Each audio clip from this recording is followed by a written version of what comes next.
What is up, you guys? This is JP here, training at a self-made training facility in Redlands, California. If you guys are local to the area, I offer one-on-one and small group training. If you guys aren't local to the area, I offer online training as well. You guys can reach me for all of that by filling out the form. It's the first link in the video description, or you can go to my website, email me, message me on social media, any of that good stuff. Today's video is going to be me going over my upper body dynamic warm-up. So obviously, if you're not, you should be doing some form of warm-up before you work out. Me, I do a dynamic warm-up before my upper body days, and then I do a dynamic warm-up before my lower body days. Today, I'm gonna go over my upper body dynamic warm-up. During the live stream a couple days ago, one of you guys told me that you don't do any warm-up, but you guys were also telling me that you had a knee pain, I think it was. So I will be going over the lower body dynamic warm-up another time, but I'm going to start with upper body. So if you're not doing any dynamic warm-up, you can just steal mine and use it as yours. You can add a couple exercises to it. You can tweak it to your liking, or obviously you can just keep doing your own thing. But this is specifically for people who want to know what I do and maybe try to incorporate some of these exercises into your routine right now if you're not doing a dynamic warm-up. So the first exercise that I do in my upper body dynamic warm-up is a simple shoulder pass-through. You may have heard of it called a shoulder pass-through or a shoulder breaker. You essentially take anything. It could be a jump rope or like a PVC pipe or a resistance band. If you have good shoulder mobility, you can use a jump rope or you can use a PVC pipe because they don't stretch. Obviously, they don't stretch at all. If you have poor shoulder mobility, I would probably use a resistance band instead, because that's going to be easier for your shoulders at the top part, because when you feel like you're going to want to bend your arms, the resistance band is going to stretch. Whereas if you feel like you have to bend your arms, you probably just have to go a wider grip on these. So again, what you do is you just start with your arms locked out in front of you. You're going to have whatever you're using touching like your lower abs, and then while keeping your arms locked out, you just go overhead with it until you go all the way around and you touch your low back. And then you just come all the way back through, touch your lower abs again. And when you come back to the front, that's 1. For this exercise, you're gonna do 10 repetitions. Okay, the next exercise in the upper body dynamic warm-up that I do is going to be one that I actually got from AthleanX. Again, I do watch a lot of channels on YouTube. I do watch his channel, and I really liked this exercise. It's kind of a weird one to describe, so I'm not going to go too in-depth to the whys, or I'm just going to give you guys a brief run-through of it. He has a whole video on it. You can probably just look through his videos. And he has a lot of videos, so if I find it, I'll link it. But again, all credit to him. Well, essentially what you do is you just go up against the wall, and you externally rotate your arms. And when you're up against the wall, you put your feet, your hands, everything. You want all 5 points of contact like you would a bench. Both feet, your butt, your upper back, and your head, all up against the wall, and then including your arms. And you keep your elbows tight to your side. From here, you slowly go up the wall and keep your arms touching the wall until you can't go up anymore with your arms on the wall. And then all you gotta do is externally rotate and bring them together. That's 1 repetition, and then you go back. You do 10 repetitions of that one. The reason why I like that one is just because he explained that if you had shoulder cracking or popping during like overhead presses or something, that this is going to warm up that kind of overhead pressing movement that you're going to be doing, so that when I had a little bit of shoulder pain, and when I did it, it pretty much went away. So I really like that one, and that's the reason, that's just why I include that in this upper body dynamic warm-up.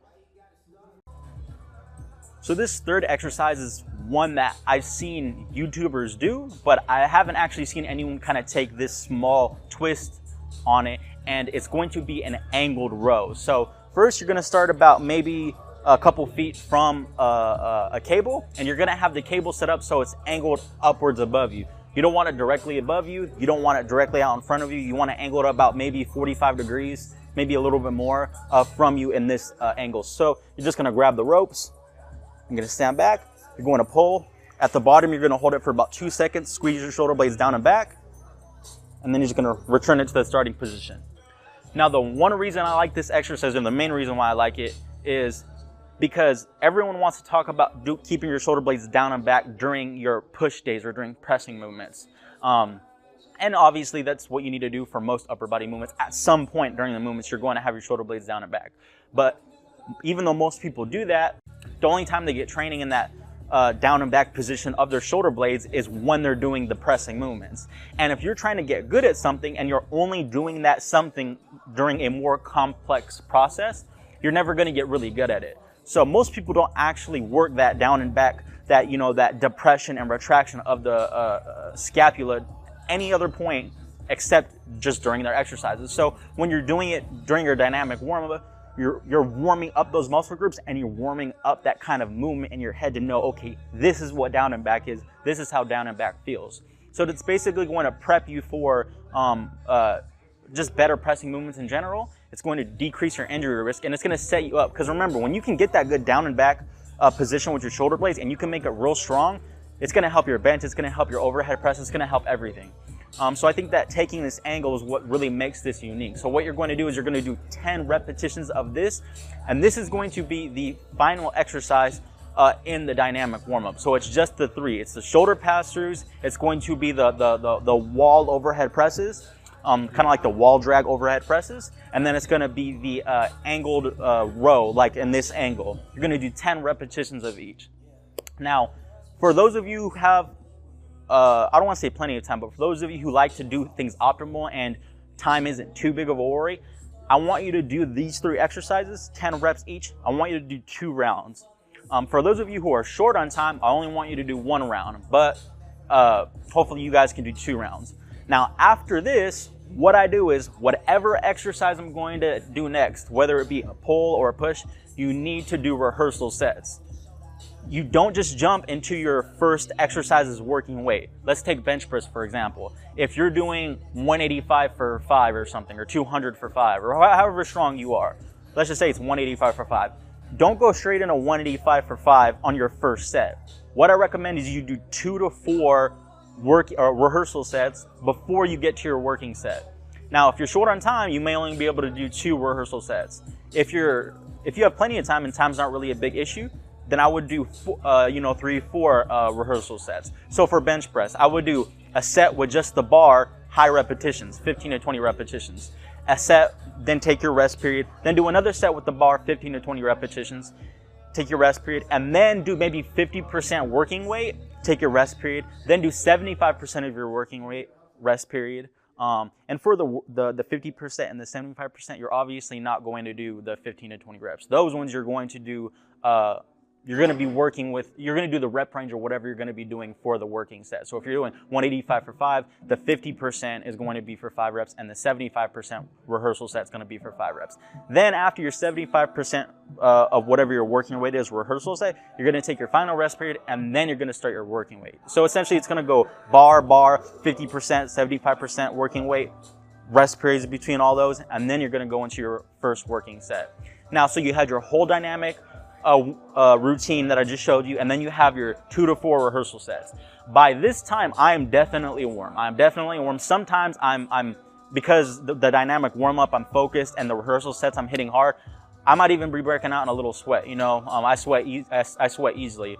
Now, if that's not enough for you guys, what I would recommend is maybe a 5 to 10 minute walk on the treadmill before you do any of that. So what would start with the treadmill? Me personally, I already have a long workout. I don't need to do any more. But if you have to, start with 5 to 10 minutes on the treadmill.